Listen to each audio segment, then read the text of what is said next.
नमस्कार मेरे प्रिय छात्रों, मैं श्री शिंदे एसबी तुलजा भवानी प्राथमिक विद्या मंदिर लातूर अपने वीडियो वर्चुअल क्लासरूम में सभी बच्चों का स्वागत है।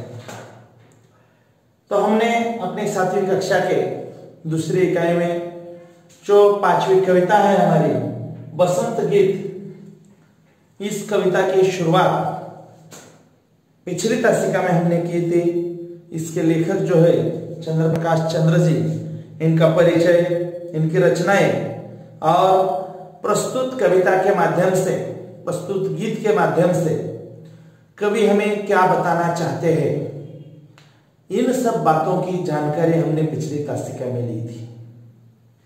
जैसे हमने पिछली तासिका में देखा है, प्रस्तुत गीत में कवि ने बसंत ऋतु में होने वाले परिवर्तन, प्रभाव और प्राणियों में फैले उल्लास को दर्शाया है। यही कविता का उद्देश्य है। तो इस कविता को आज हम प्रत्यक्ष रूप से पढ़ाई के लिए शुरुआत कर रहे हैं। तो देखिए,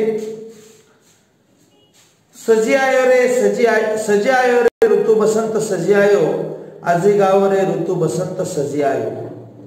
यानी यह जो बसंत ऋतु है यह सजकर आ चुका है और यह बसंत ऋतु आने के बाद आप लोग भी गाओ, गाना गाओ, गीत गाओ, क्योंकि यह जो ऋतु है यह सबके मन को उल्लासित करने वाला ऋतु है, सबके मन को प्रफुल्लित करने वाला यह ऋतु है।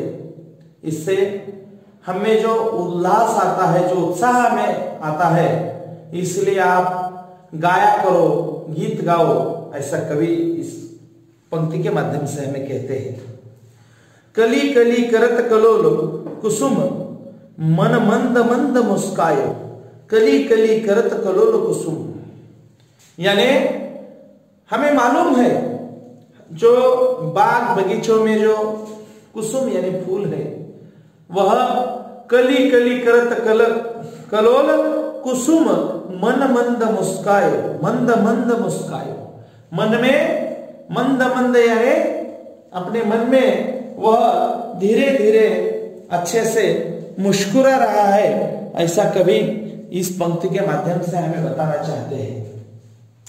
कली कली करत कलोल कुसुम मन मंद मंद मुस्कायो, गुन गुन गुन गुन गूंजे मधुप मन मधु मकरंद चुरायो।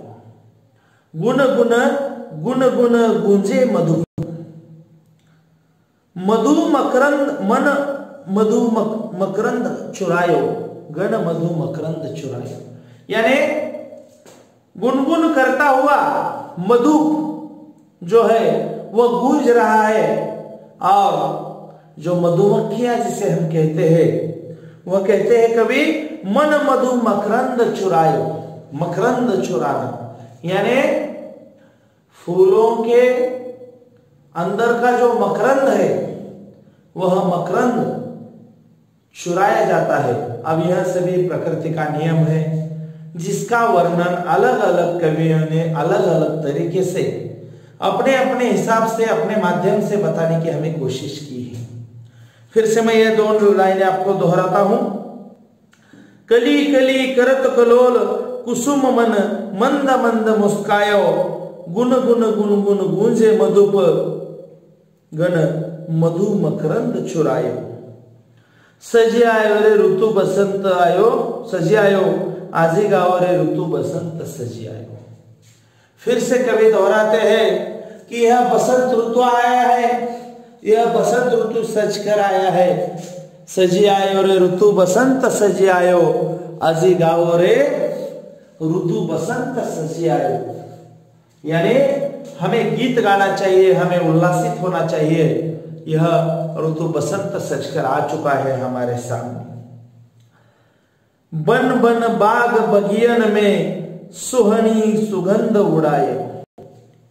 बन बन बाग बगियन में, देखिए बन बन बाग बगियन में यानी जो बन है पूरा, जहां पर बहुत सारे पेड़ होते हैं वह बन बाग आप लोगों को मालूम है, बाग बगीचा।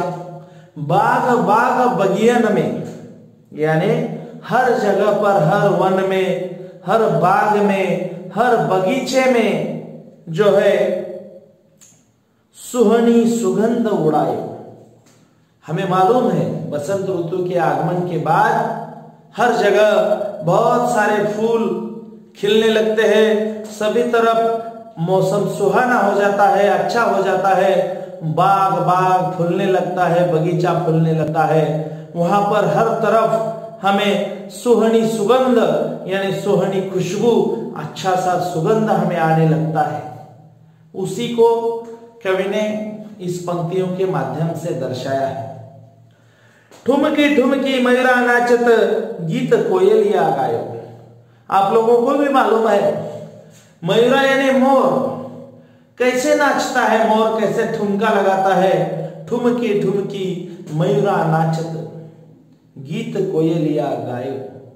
यानी इस जो ऋतु का जो प्रभाव है वह प्राणी पक्षियों पर भी किस तरह से पड़ता है, इसको भी कवि ने हमें जो बताया है, मैंने पहले ही बताया था कि हर एक जगह पर, हर एक बात में किस तरह से कवि ने हमें बताने की कोशिश की है, किस किस के ऊपर कौन सा प्रभाव पड़ता है इस ऋतु का। उसी तरह से मोर के ऊपर भी उसका प्रभाव पड़ता है। ठुमकी ठुमकी मयूरा नाचत। आप लोगों ने मोर को नाचते हुए देखा होगा, कितना सुंदर मोर वहां पर नाचता हुआ हमें दिखाई देता है। ऐसे वो पूरी तरह से अपने जो पंख है वह पंख फैलाता है और पंख फैलाकर ऐसे पूरा उसका एक सुंदर मनोहरी दृश्य बन जाता है उस मोर के नाचते समय, और मोर नाचता रहता है। यह भी हम लोगों ने देखा है, मोर को नाचते हुए खेतों में वगैरह जब भी हम कभी जाते हैं तो मोर नाचता हुआ हमें दिखाई देता है। तो इसी तरह से यह पूरा अपने पंख फैलाता है जो मोर होता है वह, और पंख फैलाकर ऐसे मोर नाचता हुआ हमें दिखाई देता है ऐसे सब तरफ। तो ठुमकी ठुमकी मयूरा नाचत, गीत कोयलिया गायो। कोयलिया कितना अच्छा सुमधुर गीत गुंजन करती है, यह भी हम लोगों ने सुना है। जब भी बारिश का मौसम होता है, बसंत ऋतु आता है, उस ऋतु में कोयलिया अपने अपने तरीके से बहुत ही अच्छा गीत का गायन वहां पर करते हुए हमें सुनाई देती है। देखिए फिर से, बन बन बाग बाग बगियन में, बन बन बाग बाग बगियन में सुहनी सुगंध उड़ायो। ठुमकी ठुमकी मयूरा नाचत, गीत कोयलिया गायो। कोयलिया भी गीत गाती है। सजी आयो रे ऋतु बसंत सजी आयो, अजी गाओ रे ऋतु बसंत सजी आयो। सजी आयो रे ऋतु बसंत सजी आयो, अजी गाओ रे ऋतु बसंत सजी आयो।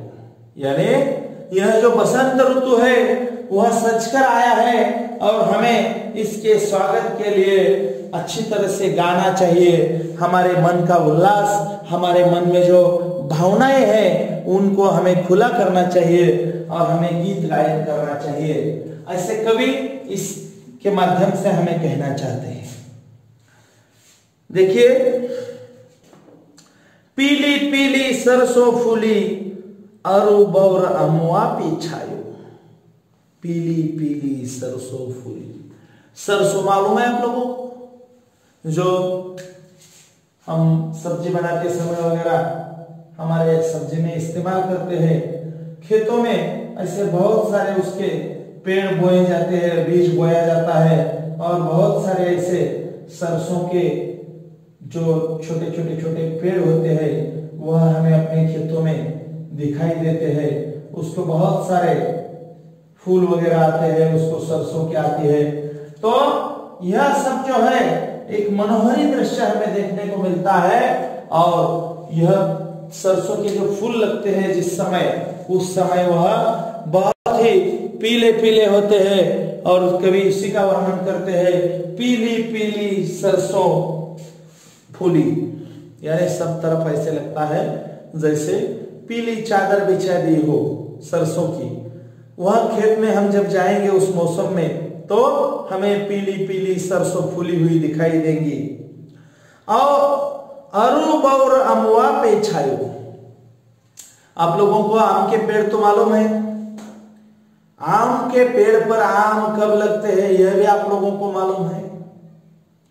जब गर्मियों के मौसम में हम आम खाते हैं ना मीठे मीठे, तो हमें आम के बारे में बहुत सारी जानकारी मिलती रहती है।